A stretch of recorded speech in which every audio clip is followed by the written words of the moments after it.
Maintenant, je me tourne vers Anouk, on va parler de nos animaux.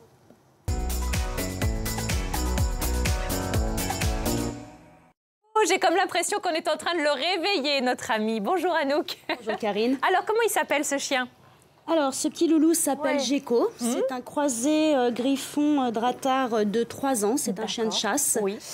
Enfin, 3 ans et demi exactement. Il est arrivé au refuge, il avait que 6 mois. Oh là là, 3 ans de refuge. Oui, il est arrivé en mai 2016. Donc, ça fait 3 ans, un peu plus de 3 ans qu'il est chez nous. Il a passé, en fait, pour l'instant, quasiment toute sa vie au refuge. Incroyable. Et il est arrivé donc bébé dans quelles circonstances? Alors, on nous l'a abandonné parce qu'il aurait tué des moutons.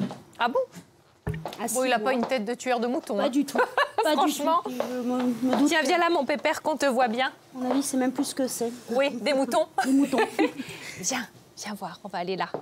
Il a l'air gentil, mais docile. Très, très gentil. Hein? Très gentil. Ah, mon pépère. C'est trop long, ce refuge. Il va falloir qu'on te trouve une famille. Hein. Ben oui. Et du coup, c'est vous qui lui avez donné un nom? Alors, on l'a appelé comme ça, effectivement. Après, Gecko, 3 ans, on ne comprend pas trop pourquoi, parce que c'est un chien quand même qui est très calme, hein, on a pu, le voir, qui est vraiment très bien dans sa tête, qui est très équilibré. Oui. Pour un chien qui connaît que le refuge, vraiment, dès qu'on le sort du contexte de refuge, il est vraiment très, très à l'aise. Alors, est-ce que c'est parce que c'est un chien de chasse, donc on est plus réticent parfois à adopter un chien de chasse, c'est une probabilité. Mais voilà, quoi qu'il en soit, il faut l'adopter. Allez, viens. Mets-toi là bien dans la lumière, on va te trouver une belle famille. Du coup, plutôt maison, appartement? Alors pour Gecko, plutôt maison. D'accord. Quand même. Alors le souci, c'est qu'il n'a pas tellement appris la propreté. Donc c'est pour ça qu'on préférera le placer en maison avec un jardin bien clos, par mesure de précaution. Ok. Alors évidemment, sans autres animaux de ferme. Hein, oui, bah oui, voilà. On va...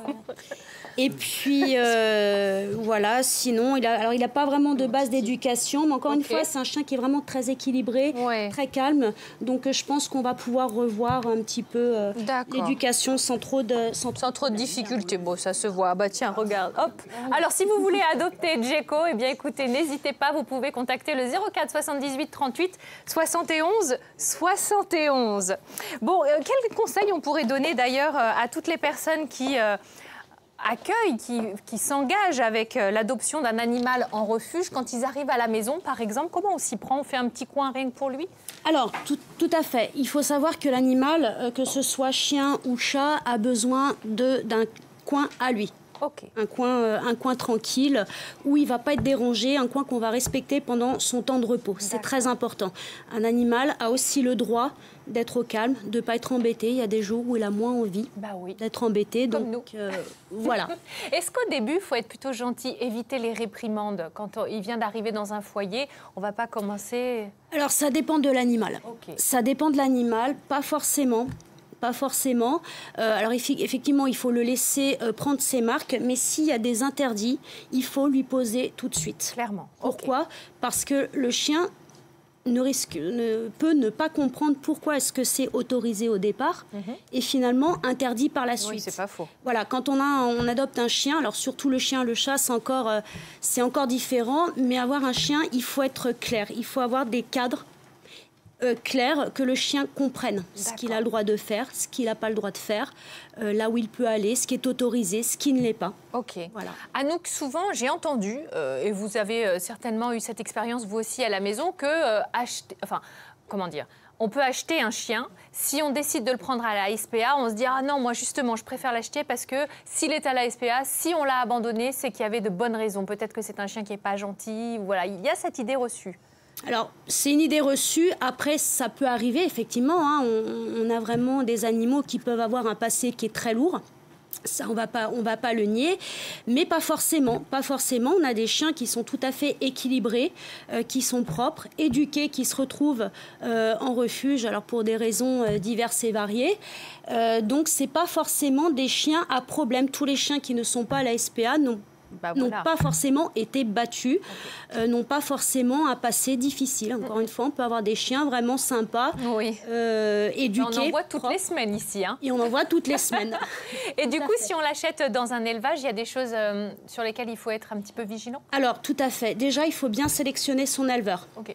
il faut aller chez un éleveur qui produit du chien LOF, c'est-à-dire des races inscrites au livre des origines françaises. C'est-à-dire que c'est un petit peu la sûreté d'avoir un chien qui appartient à la race, parce qu'on peut aimer une race plus qu'une autre. C'est un petit peu le certificat qui fait que ce chien appartient bien à cette race-là. D'accord.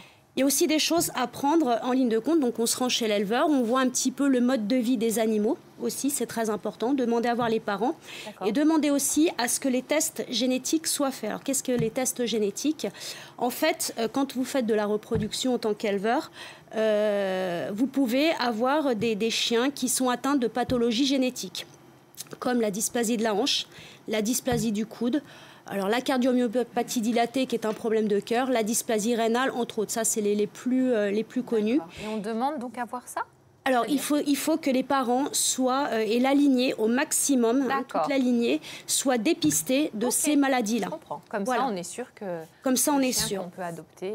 Voilà. Donc, si on a un éleveur qui n'est pas en mesure de vous dire si les parents, et de vous montrer surtout, parce qu'on a quand même des certificats qui montrent que ça a été fait, là, il vaut mieux éviter. Tourner les talons. Exactement. Merci beaucoup, Anouk, pour ces précieux conseils.